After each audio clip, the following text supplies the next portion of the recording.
میرے بھائیوں اور میری بہنوں، آج ہم جانیں گے کہ برے خاتمے کی علامات کون سی ہے، وہ کون سے نشانات ہیں جن کی وجہ سے یہ پتہ لگ جائے کہ مرنے والا جو مرا ہے تو اس کی موت بری ہوئی ہے اور برے خاتمے پر یہ گیا ہے۔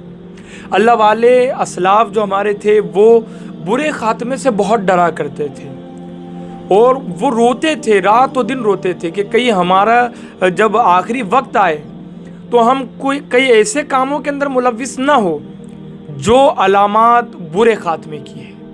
تو کون سی علامات ہیں ہم جانتے ہیں آج۔ سب سے پہلے میرے بھائیوں اس چیز کو آپ سمجھ لے کہ انسان پریکٹیکل لائف کے اندر جن چیزوں کا عادی ہوتا ہے، جن چیزوں کی عادت اس کو پڑ جاتی ہے، جیسے گانا سننا، جیسے گالی گلوچ دینا اور برے کاموں میں ملوث رہنا، حرام خوری کے اندر ملوث رہنا اور اسی طریقے سے شراب نوشی میں ملوث رہنا، جتنے برے کام ہیں اگر وہ ان میں ملوث رہنے کا عادی ہے تو ایسے بندے کو سدھرنے کی ضرورت ہے۔ اس لیے کہ اللہ کے رسول علیہ الصلاۃ والسلام ارشاد فرماتے ہیں کہ انسان جس حالت میں فوت ہوگا، جس حالت میں مرے گا، اسی حالت میں وہ قیامت کے دن اٹھایا جائے گا۔ اگر وہ گالی دیتے دیتے مرا تو قیامت کے دن گالی دیتے دیتے اٹھے گا۔ اگر وہ شراب پیتے پیتے مرا تو شراب پیتے پیتے اٹھے گا۔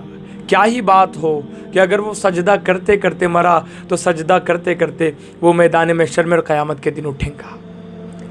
تو اگر کوئی گناہ کی حالت میں مرا اسی حالت میں اٹھے گا، اس سے برا خاتمہ اور کیا ہو سکتا ہے۔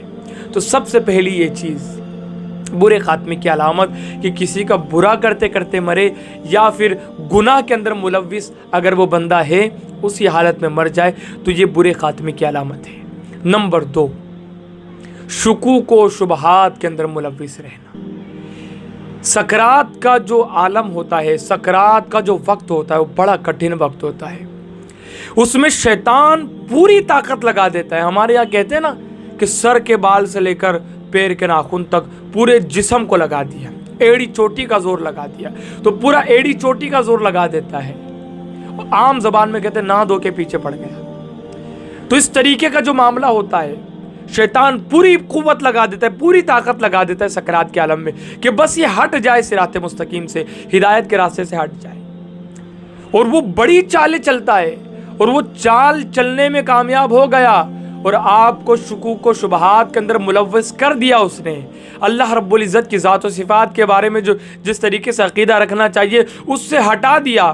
اللہ کے رسول علیہ الصلوۃ والسلام کی شان میں جس طریقے سے عقیدہ ہونا چاہیے اس سے ہٹا دیا۔ تھوڑا سا بھی اس نے شک پیدا کر دیا آپ کے دل میں، برا خاتمہ ہے، برا خاتمہ ہی ہے۔ اللہ رب العزت کے بارے میں عقائد، رسول اللہ کے بارے میں عقائد جس طریقے سے ہونے چاہیے اس طریقے سے عقائد لے کر اگر ہم اس دنیا سے جائیں گے اور ہمارے نامہ اعمال میں اگرچہ گناہ بہت ہو لیکن ایمان اتنا ہے کہ رائی کے دانے کے برابر، اللہ پاک مغفرت فرما دے گا، معاف فرما دے گا۔ لیکن شک میں مبتلا ہو کر کے اس دنیا سے گئے، اللہ خیر کرے۔ پھر تو شکوک و شبہات کے اندر اگر کوئی ملوث ہوتا ہے ایسا بندہ، ایسے بندے کا خاتمہ برا ہے۔ نمبر 3، اللہ پاک قرآن مقدس میں ارشاد فرماتا ہے افامنوا مکر اللہ فلا یأمن مکر اللہ الا القوم الخاسرون۔ کیا اللہ کی خفی تدبیر سے نڈر ہے؟ تو اللہ کی خفی تدبیر سے نڈر نہیں ہوتے مگر تباہی والے۔ اللہ کی جو خفیہ تدبیر ہے اس سے ڈرنا چاہیے۔ اللہ رب العزت اگر خفیہ تدبیر کے ذریعے انسان کو آزمانا چاہے، انسان اگر کامیاب ہو گیا تو فلاح پا گیا، لیکن اگر کوئی ہٹ گیا راستے سے تو ایسے بندے کے لیے خسارہ ہی خسارہ ہے، تباہی ہی تباہی ہے۔ اللہ پاک نے ارشاد فرمایا نا الا القوم الخاسرون، جو تباہی والے لوگ ہیں وہی اللہ کی خفیہ تدبیر سے نڈر ہوں گے، اللہ سے غافل ہوں گے، اللہ کی تدبیر سے غافل ہوں گے۔